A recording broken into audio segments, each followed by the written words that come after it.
दोस्तों, एक बार फिर से सभी का स्वागत है exams with MS YouTube channel पर। आज के इस वीडियो में हम लोग देखने वाले हैं, सॉल्व करने वाले हैं इस पूरे पेपर को। एसएसटी क्लास 9th वार्षिक परीक्षा का पेपर, एनुअल एग्जाम वार्षिक परीक्षा 2025 कक्षा 9 का ये पेपर एसएसटी क्लास 9th ए 50,000 कोड का ये पेपर होने वाला है। 3 घंटे 15 मिनट आपको मिलेंगे पेपर को सॉल्व करने के लिए। 70 नंबर का पेपर और 30 नंबर के प्रैक्टिकल होते हैं। यूपी बोर्ड का ये पेपर है, बाकी सभी बोर्ड के लिए भी इंपॉर्टेंट साबित होगा, जैसे MP board, Bihar board, Jharkhand, Uttarakhand, Rajasthan, Haryana.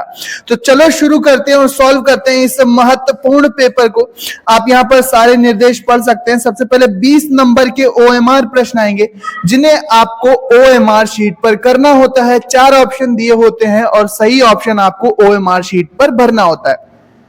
इसके बाद आते हैं 50 नंबर के वर्णात्मक प्रश्न खंड बा में, जिसको हमें कॉपी पर लिखना होता है। तो चलो शुरू करते हैं कक्षा 9 सोशल साइंस यानी सामाजिक विज्ञान का वार्षिक परीक्षा का पेपर। सबसे पहले ओएमआर शीट का क्वेश्चन। पहला प्रश्न पूछा गया है कि फ्रांस में महिलाओं को मताधिकार यानी वोट देने का अधिकार कब प्राप्त हुआ? 1788, 1793, 1945 या 1948? अब यहां पर सही ऑप्शन क्या है? इसमें मैं थोड़ा सा कंफ्यूज था, तो मैंने इसको गूगल पे चेक किया। वहां पर दिखा रहा है 1944। ठीक है, कितना दिखा रहा है? 1944 की 1944 में फ्रांस की महिलाओं को वोट देने का अधिकार, मताधिकार प्राप्त हुआ। अब यहाँ पे 44 नहीं दिया है, 45 दिया है और 48 दिया है, तो सबसे निकटतम आंसर आप चुन सकते हैं यहाँ पर 1945। अगला क्वेश्चन लेते हैं। अगला क्वेश्चन एक बार इसको आप भी चेक कर लेना। अगला क्वेश्चन लेते हैं, उग्र भीड़ ने वास्तिल के किले पर धावा कब बोला? उग्र भीड़ ने वास्तिल के किले पर धावा कब बोला था? यहाँ पर ऑप्शन दिए हैं 11 जुलाई 1789, 13 जुलाई 1789, 17 जुलाई 1789 या 14 जुलाई 1789। तो ध्यान रखना है आपको, वास्तिल के किले पर भीड़ ने धावा बोला था 14 जुलाई 1789 को। अगला प्रश्न लेते हैं कि क्रांति से पूर्व, अगला प्रश्न पूछा गया है, क्रांति से पूर्व रूस की जनता का मुख्य व्यवसाय क्या था? यानी कि काम धंधा क्या था रूस की जनता का, कब, जब रूस में क्रांति नहीं हुई थी?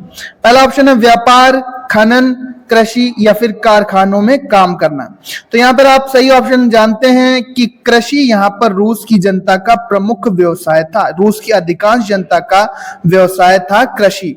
ज्यादातर जनता यहां पर क्रांति से पहले कृषि कार्य करती थी। अगला क्वेश्चन लेते हैं, किस देश ने द्वितीय विश्व युद्ध में परमाणु बम का प्रयोग किया था? किस देश ने द्वितीय विश्व युद्ध में परमाणु बम का प्रयोग किया था? सोवियत संघ, संयुक्त राज्य अमेरिका, जर्मनी या फिर फ्रांस? तो यहां पर सही ऑप्शन है बच्चों संयुक्त राज्य अमेरिका, जिसको हम यूएसए भी कह सकते हैं। अगर यूएसए के रूप में दिया हो कि यूएसए, तो आप यूएसए ही लगाएंगे अमेरिका। अमेरिका ने, हम जानते हैं, 6 अगस्त और 9 अगस्त को जापान में बम गिराए थे। कब गिराए थे आपको बताना है, कौन सा सन था? 6 अगस्त और 9 अगस्त 1945 को परमाणु बम से हमला किया था जापान के हिरोशिमा और नागासाकी नाम के शहरों पर। ठीक है, तो यहां पर संयुक्त राज्य अमेरिका। आप द्वितीय विश्व युद्ध के याद रखेंगे, द्वितीय विश्व युद्ध पर किसने, द्वितीय विश्व युद्ध में किसने परमाणु बम का प्रयोग किया?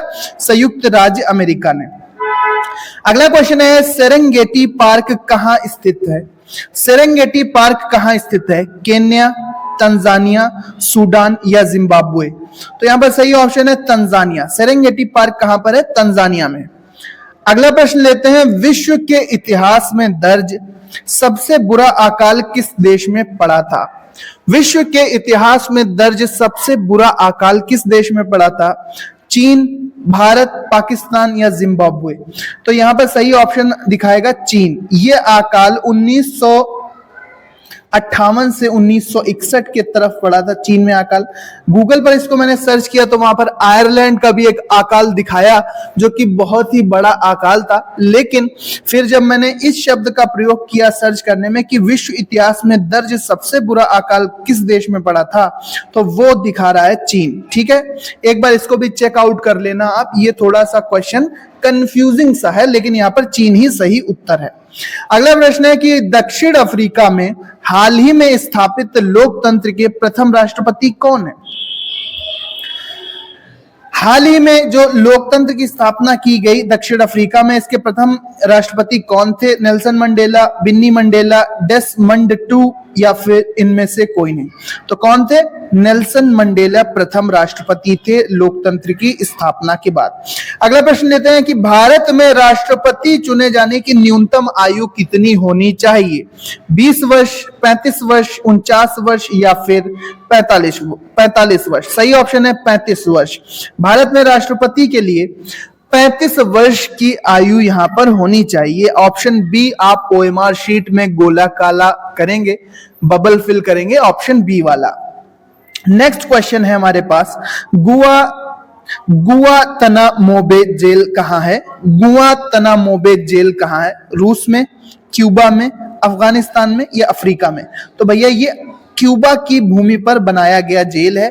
ठीक है, अब बनाया किसने है एक बार ये भी चेक करके आप बता देना कि ये जेल बनाया किसने है, कौन से देश ने बनाया है। क्यूबा की धरती पर ये जेल स्थित है, जिसको हम गुआंतानामोबे जेल कहते हैं। अगला क्वेश्चन है कि भारतीय नागरिकों के मौलिक अधिकारों का अंतिम रक्षक कौन है? उच्चतम न्यायालय यानी सुप्रीम कोर्ट, राष्ट्रपति, प्रधानमंत्री या फिर राज्यपाल? तो भैया आपके मूल अधिकार दिए गए हैं। ठीक है, संविधान में आपको मूल अधिकार दिए गए हैं।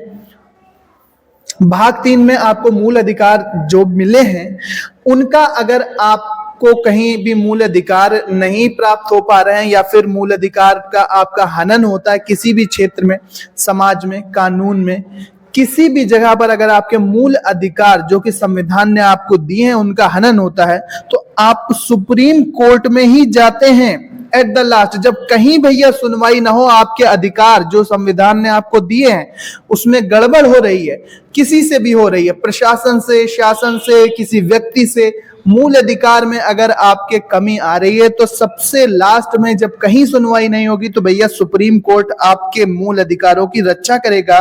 वही अंतिम रक्षक है, वही आपके मूल अधिकारों का अभिभावक है। ठीक है, कौन है?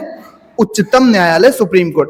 उच्च न्यायालय भी होता है, लेकिन उच्च न्यायालय भी अगर आपके मूल अधिकारों की रक्षा करने में सक्षम नहीं होता तो सुप्रीम कोर्ट सबसे लास्ट में भैया आपके अधिकारों का रक्षक है। वैसे होता उच्च न्यायालय यानी कि हाई कोर्ट और सुप्रीम कोर्ट दोनों ही मौलिक अधिकारों के रक्षक के रूप में काम करते हैं। अगला प्रश्न लेते हैं कि बंगाल की खाड़ी में स्थित केंद्र शासित प्रदेश कौन सा है? लक्षद्वीप, श्रीलंका, मालदीव या अंडमान निकोबार द्वीप समूह? यहाँ पर हम जानते हैं कि बंगाल की खाड़ी में भारत का केंद्र शासित प्रदेश अंडमान निकोबार द्वीप समूह, जिसे हम शॉर्ट में ABND भी लिख सकते हैं। Andaman, sorry ANDS।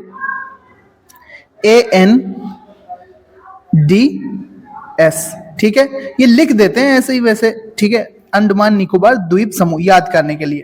नेक्स्ट है कुल्लू घाटी किस राज्य में है? हिमाचल प्रदेश, जम्मू कश्मीर, उत्तराखंड या राजस्थान? आपको बताना है कुल्लू घाटी कहाँ है भैया। कुल्लू घाटी आपको हिमाचल प्रदेश में देखने को मिल जाती है। ये क्वेश्चन दिखाए तो फट से आप हिमाचल प्रदेश वाला बबल फिल करेंगे, ऑप्शन ए लगा देना, या जिस भी ऑप्शन पे हिमाचल प्रदेश दिया हो आप वो ऑप्शन सिलेक्ट करके अपनी OMR शीट पर भरेंगे। अगला है कि भागीरथी किस नदी की मुख्य धारा है? भागीरथी किस नदी की मुख्य धारा है?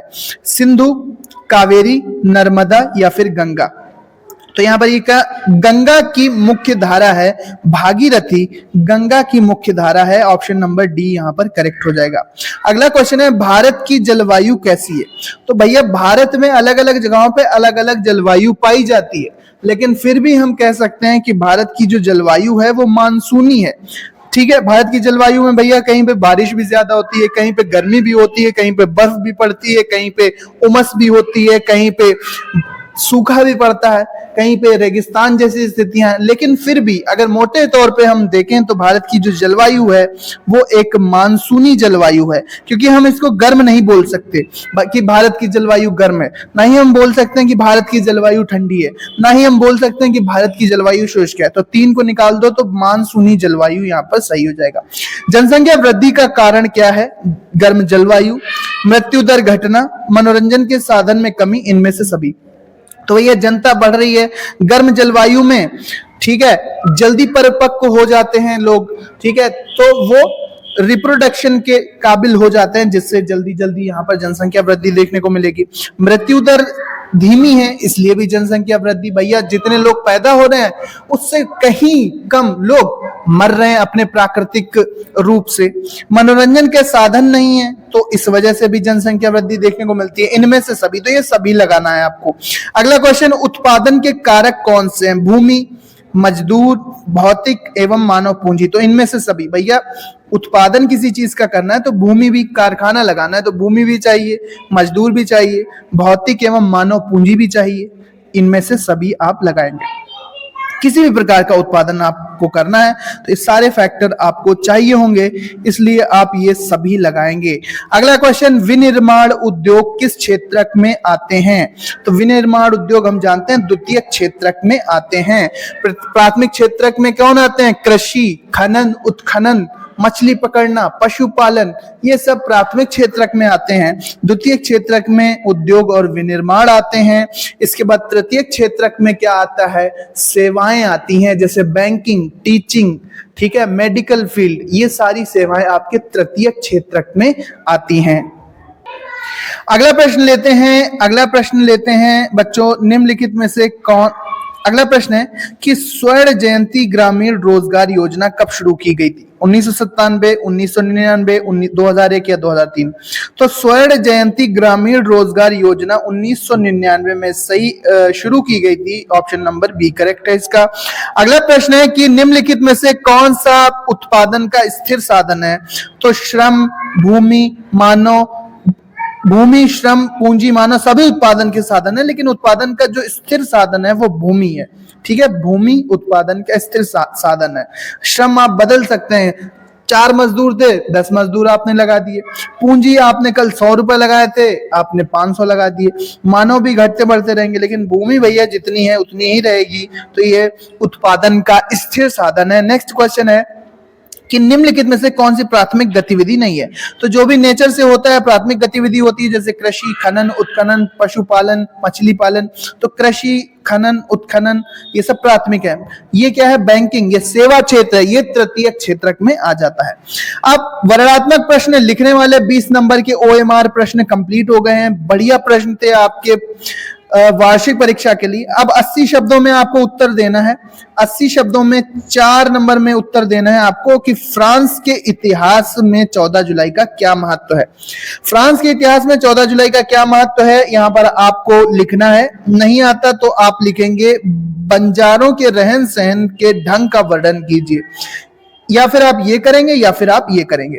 अगला क्वेश्चन है, प्रत्यक्ष लोकतंत्र किसे कहते हैं? नहीं है आता तो हम गणतंत्र दिवस यानी 26 जनवरी क्यों मनाते हैं, यह आप करेंगे। अगला प्रश्न लेते हैं। अब लोकतंत्र की परिभाषा जरूर याद करके जाना, और लोकतंत्र के 3 विशेषताएं, 3 से 4 विशेषताएं आनी ही आनी चाहिए आपको। 100% ये आपके पेपर में आएगा। अगला क्वेश्चन लेते हैं, ठीक है, अगला क्वेश्चन लेते हैं कि मौसम और जलवायु में अंतर स्पष्ट कीजिए। तो 4 अंतर आपको याद होना चाहिए कि मौसम क्या है और जलवायु क्या है। जनसंख्या वृद्धि को नियंत्रित करने के 4 उपाय, तो भैया शिक्षा देके कर सकते हैं, ठीक है। इसके अलावा जागरूकता बढ़ा के कर सकते हैं। हम ज्यादा रिप्रोडक्शन को कंट्रोल करने की जो मेथड है सरकार, उनके लिए नीतियां बना के जनसंख्या वृद्धि को रोका जा सकता है। तो कई सारे 2 से 4-5 कारण आप लिखेंगे। 4 उपाय पूछे गए हैं, तो 4-5 हमेशा तैयार रखो जनसंख्या वृद्धि को नियंत्रित करने के। कोई एक करना, या फिर आप मौसम या जलवायु वाला करेंगे या फिर ये करेंगे। अगला प्रश्न लेते हैं, उत्पादन के कारकों का वर्णन कीजिए। तो भैया उत्पादन के सभी कारक अभी आए थे, श्रम, पूंजी, मानव, धन, ठीक है, मशीनें, ये सब उत्पादन के कारक हैं। थोड़ा थोड़ा इनके बारे में आप लिखेंगे।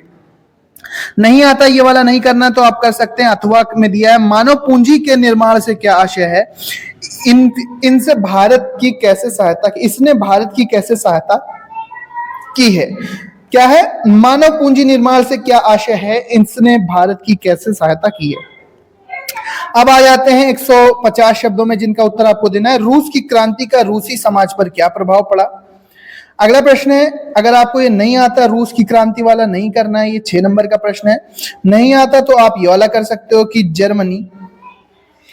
जर्मनी में नात्सीवाद की लोकप्रियता के प्रमुख कारण बताइए कि भैया जर्मनी में नात्सीवादी क्यों इतने अधिक लोकप्रिय थे। अगला क्वेश्चन 6 नंबर में लोकतंत्र के प्रमुख दोषों, भैया अभी बताया था विशेषताएं तैयार करना, चार दोष तैयार कर लो, 10th में भी आएगा 9th में भी आएगा। प्रश्न आना ही आना है लोकतंत्र के दोष, गुण और परिभाषा पर। 6 नंबर का नहीं आता ये वाला तो आप कर सकते हैं। भारत में स्वतंत्र तथा निष्पक्ष चुनाव कराने के लिए कौन से कदम उठाए गए हैं। कि भारत में भैया भेदभाव रहित, निष्पक्ष का मतलब किसी का पक्ष ना लिया जाए कि वोट पड़ रहे हैं तो किसी को जिता दिया जाए, नहीं, निष्पक्ष चुनाव कराने के लिए, यानी किसी की साइड नहीं लेनी है। निर्वाचन आयोग किसी की साइड नहीं लेगा, तो उसे ऐसे चुनाव कराने के लिए कौन से कदम उठाए गए इसके बारे में पढ़ के जाना। जनसंख्या वृद्धि से होने वाली समस्याओं की व्याख्या आपको आनी चाहिए। अथवा में है किसी देश की अर्थव्यवस्था के लिए नदियां क्यों महत्वपूर्ण है, ये क्वेश्चन आपको आना चाहिए। ठीक है, कोई एक इनमें से करना है।